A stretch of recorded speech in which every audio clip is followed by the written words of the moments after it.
அனைவருக்கும் வணக்கம். இந்த வீடியோவில் நம்ம என்ன பார்க்க போகிறோம்னா, டிஎன்பிஎஸ்சி கம்பைன்ட் டெக்னிக்கல் சர்வீஸில் diploma and ITI level exam 31 August அன்றைக்கி முடிஞ்சிச்சு. அதில் கேட்ட பாலிட்டி கொஷின்ஸ் வித் புக் ப்ரூஃபோட பார்க்க போகிறோம். மொத்தம் 15 கேள்விகள். அது ஸ்கூல் புக்கில் எவ்வளோ கேட்டிருக்காங்க, அவுட் சோர்ஸ்லேருந்து எவ்வளோ கேட்டிருக்காங்க, கரண்ட் அஃபேர்ஸ் எவ்வளோ அப்படின்னு சொல்லிட்டு டீட்டெயிலாக பார்ப்போம். ஃபஸ்ட்டு தீண்டாமை ஒழிப்பு. இது வந்து தீண்டாமை ஒழிப்பு ஃபஸ்ட்டு பிரிவு 17. அடுத்தது கல்விசாரா பட்டங்கள் ஒழிப்பு பிரிவு 18. வயது வந்தோர் வாக்குரிமை பிரிவு 326. அரசு வழிகாட்டும் நெறிமுறைகள் 39. ஆப்ஷன் ஏ தான் கரெக்டு. இது வந்துட்டு எங்கே இருக்குன்னா, நம்ம 10th ஸ்கூல் புக்கில் இருக்குது. பாடம் 1 இந்திய அரசியலமைப்பில் 17, 18 தீண்டாமை ஒழித்தல், 18 வந்துட்டு இராணுவம் மற்றும் கல்விசாரா பட்டங்களை தவிர மற்ற பட்டங்களை நீக்குதல். அடுத்ததும் பொறுத்துக. இதன் பிரிவு 38 சட்டத்தின் முன் அனைவரும் சமம், பிரிவு 39 குழந்தை தொழிலாளர், பிரிவு 40 கிராம பஞ்சாயத்து நிர்வாகம், பிரிவு 43 வேலைக்கேற்ற ஊதியம். இது நம்ம லக்ஷ்மிகாந்த் புக்கில் அந்த ஆர்டிகல்ஸ்லாம் லிஸ்ட்டில் கொடுத்துருப்பாங்களா, அதில் இருக்குது. பார்த்தீங்கன்னா 40 வந்துட்டு organisation of village panchayat, 43 living wage etcetera for workers. அடுத்து இந்திய தேசிய சட்டத்தில் மக்களவைக்கு அதிக நிதி அதிகாரம் உண்டு. இது நமக்கு தெரிஞ்சது தான். ஏனெனில் மக்களவை 14 நாட்களுக்குள் நிதி மசோதாக்களை மக்களவைக்கு திருப்பி அனுப்பி வைக்காவிட்டால் 2 அவைகளும் மசோதா நிறைவேற்றப்பட்டதாக கருதப்படும். இதுவும் கரெக்டு. அதனால் கூற்று காரணம் சரி, சரியான விளக்கமாகும். இது வந்துட்டு நம்ம 12th புக்கில் இருக்குது. மக்களவையின் சிறப்பு அதிகாரம் என்னவென்றால், நிதிநிலை அறிக்கை அல்லது பணம் சம்பந்தப்பட்ட எந்த ஒரு சட்டத்தையும் அது நிறைவேற்றினால் அதை மாநிலங்களவை நிராகரிக்க முடியாது. ஆனால் மாநிலங்களவை அந்த சட்டத்தை 14 நாட்களுக்குள் மட்டுமே காலதாமதப்படுத்த முடியும். மேலும் அந்த சட்டத்தில் மாநிலங்களவை ஏதாவது மாற்றம் கொண்டு செய்வதற்கு ஆலோசனை கூறினால் அதை ஏற்றுக்கொள்வதும் நிராகரிப்பதும் மக்களவையின் உரிமை தான். அது கூற்று காரணம். 73வது அரசியலமைப்பு சட்ட திருத்தம் ஒரு புதிய பகுதி 9 இந்திய அரசியலமைப்பில் சேர்த்துள்ளது. இது கரெக்டு. இந்திய அரசியலமைப்பில் புதிய அட்டவணையாக 11வது அட்டவணை சேர்க்கப்பட்டது. இதுவும் கரெக்டு. ஆனால் விளக்கம் தான் சரியான விளக்கமாக இது வராது. அதனால் ஆப்ஷன் டி. இது நம்ம 11th அரசியலமைப்பு புக்கில் பாடம் 12 உள்ளாட்சி அரசாங்கம் அதில் கொடுத்துருப்பாங்க. 73வது சட்ட திருத்தம் தான் பகுதி 9 நம்ம ஆட் பண்ணுவோம். அரசமைப்பில் ஒரு புதிய அட்டவணையாக 11th ஷெட்யூல் வந்துட்டு இது பஞ்சாயத்துக்குனே சேர்க்கப்பட்டுச்சு. அடுத்தது வாக்களிக்கும் வயது 21லிருந்து 18ஆக குறைச்சதே போனால் 88. 61வது சட்ட திருத்தம் உங்களுக்கு தெரிஞ்சது. மின்னணு வாக்குப்பதிவு இயந்திரம் தேர்தலில் பயன்படுத்தப்பட்டது 89. கட்சி தாவல் தடை சட்டம் 1985. வெளிநாடு வாழ் இந்தியர்களுக்கு குடிமக்களுக்கு வாக்குரிமை வழங்கப்பட்டது 2010. Option A.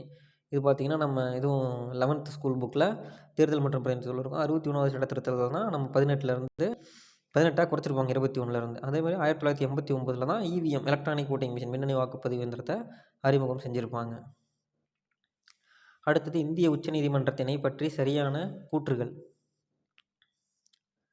இது வந்துட்டு ஜனவரி 28, 1950ஆம் ஆண்டு முதல் செயல்பட தொடங்கியது. நீதிபதி ஹரிலால் ஜே கனியா முதல் தலைமை நீதிபதி ஆவார். தற்போது உள்ள வளாகத்துக்கு 1958 மாற்றப்படுது. தவறு. அதனால் டி 2 and 1 கரெக்டு. இது வந்துட்டு ஸ்கூல் புக்கில் அப்படியே தெளிவாகவே கொடுத்துருக்காங்க. 12th அரசியலமைப்பு புக்கில் பாடம் 5 நீதித்துறையில் கொடுத்துருப்பாங்க. தற்போது உள்ள வளாகத்துக்கு 1958 மாற்றப்பட்டுச்சு. உச்சநீதிமன்றம் செயல்பட தொடங்கியது ஜனவரி 28, 1950. முதல் நீதிபதி ஹரிலால் ஜே கனியா.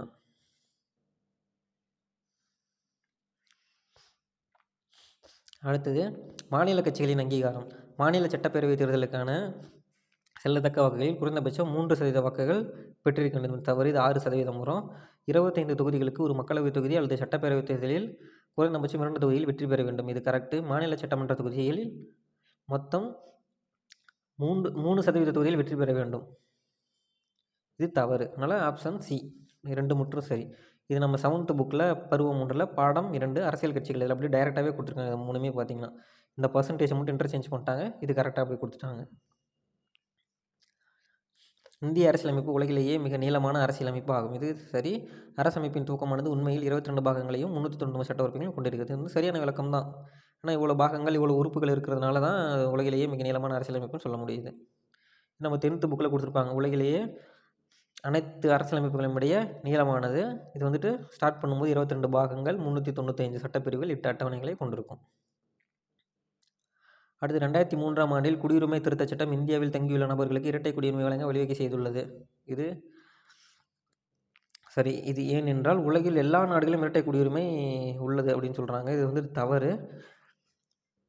பொதுவாக பார்க்கணும்னா இந்தியாவில் ஒற்றை குடியுரிமை தான் இருக்குது. பட் இங்கே வந்துட்டு ரெண்டுமே தவறுன்னு கொடுக்கல, அங்கே ரீசன் தவறுன்னு கொடுக்கல. இது ஒரு டவுட் கொஷின் தான். நம்ம ஸ்கூல் புக்கில் குடியுரிமை பற்றி எங்கே கொடுத்துருக்காங்கன்னா 10th ஸ்கூல் புக்கு பாடம் 1 அது இருக்கும். இந்தியா முழுவதும் ஒரே மாதிரியான ஒற்றை குடியுரிமையை வழங்குகிறது அப்படின்னு தான் நம்ம ஸ்கூல் புக்கில் கொடுத்துருக்காங்க.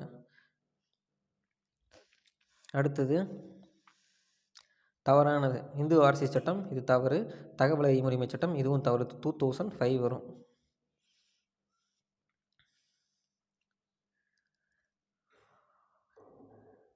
தகவல் அறியும் உரிமை சட்டம் 2005. எந்த ஆண்டில் உடன்கட்டை ஏறுதல் சதி ஒழிக்கப்பட்டது? 1829. நம்ம 8th ஸ்கூல் புக்கில் பாடம் 8 காலங்கள் தோறும் இந்திய பெண்களின் நிலை அதில் இருக்கும். ராஜாராம் மோகன் ராயின் முயற்சியினால் 1829ஆம் ஆண்டு சதி ஒழிப்பு சட்டம் இயற்றப்பட்டது. அடுத்த அரசியல் கட்சிகள் 2ம் 3ம் சரியானவை. லோக் ஜனசக்தி கட்சி பவன் கல்யாண் இது வராது.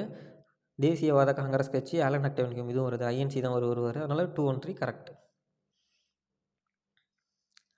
அடுத்தது நுகர்வோர் பாதுகாப்பு சட்டம் 1986. இது நமக்கு தெரியும். இதை மட்டும் மேட்ச் பண்ணிட்டோம்னாவே நம்ம ஆப்ஷன் டி போட்டுடலாம். அடுத்தது தேசிய ஆணையம் 1988. தேசிய மேல்முறையீட்டு அதிகார வரம்பு 30 நாட்கள். மாநில மேல்முறையீட்டு அதிகார வரம்பு 45 நாட்கள். அடுத்தது கீழ்கண்ட சட்டங்களை காலவரிசைப்படி அமைத்திடுக. 1 2 4 3. 1 2 4 3. ஃபஸ்ட்டு இந்திய தண்டனை சட்டம், அடுத்து வழக்கு பிரிவு வருமான வரி சட்டம், அடுத்து பண மோசடி தடுப்பு சட்டம், அடுத்து ஊழல் தடுப்பு சட்டம்.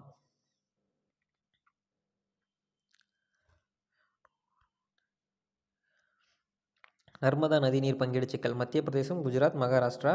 கிருஷ்ணா நதிநீர் சிக்கல் வந்துட்டு மகாராஷ்டிரா, ஆந்திர பிரதேசம், கர்நாடகா. அடுத்து ராவி மற்றும் பியாஸ் நதி இது வந்துட்டு நார்த்தில் இருக்குது நமக்கு தெரியும். அதனால் பஞ்சாப், ஹரியானா, ராஜஸ்தான். பெரியார் நதிநீர் சிக்கல் நம்ம வந்து தமிழ்நாடு, கேரளா இது நமக்கு நல்லா தெரியும்.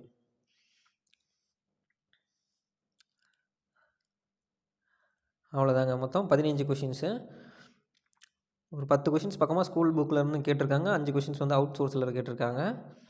தேங்க்யூ ஃபார் வாட்சிங்.